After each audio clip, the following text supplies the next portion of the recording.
Well, let's welcome back in our champ. Brandon Marshall got himself a ring with Peyton Manning and Denver back in the day. Brandon, as always, good to see you.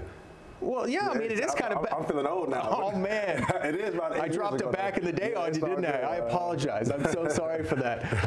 Let's talk about something that a lot of fans talk about, tanking. Okay. All right, it's week 7 now. There's a lot of really pretty hopeless teams out there. Yeah. Like, as a former player, did tanking ever come up when you guys, let's say you were having a bad season with one of your teams? Never. You know, in the locker room, the players never talk about tanking because at the end of the day, we don't care about the next draft picks, right? We're just trying to solidify ourselves to either get our next contract or stay on the same contract that we have. So tanking is not a thing in the locker room.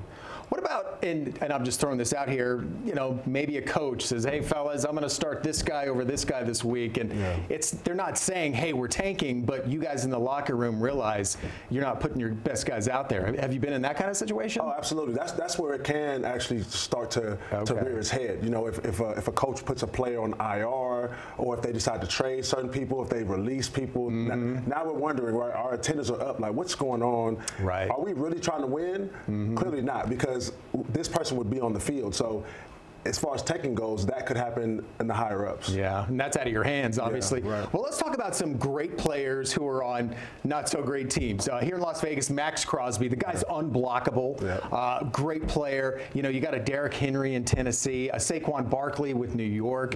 You know, what's it like to be a great player on a team that feels like it's really not going anywhere? Oh, I guess, to be honest, it really depends on the player. It depends on who they are, right? You know, like a Devontae Adams, who's not necessarily happy in Las Vegas, right? You know, is he disgruntled enough to speak out in the media? Is he more behind the scenes? Will he just reach out to his agent and say, hold on, get me out of here? You know, depending on what type of player he is. Justin Simmons is another one in Denver. Great player. I've heard, you know, rumblings of him maybe getting traded to Philly. So it's like, okay, you know, what happens when you are a great player on a bad team? You know, what do you do about it? Do you just sit back and collect your check?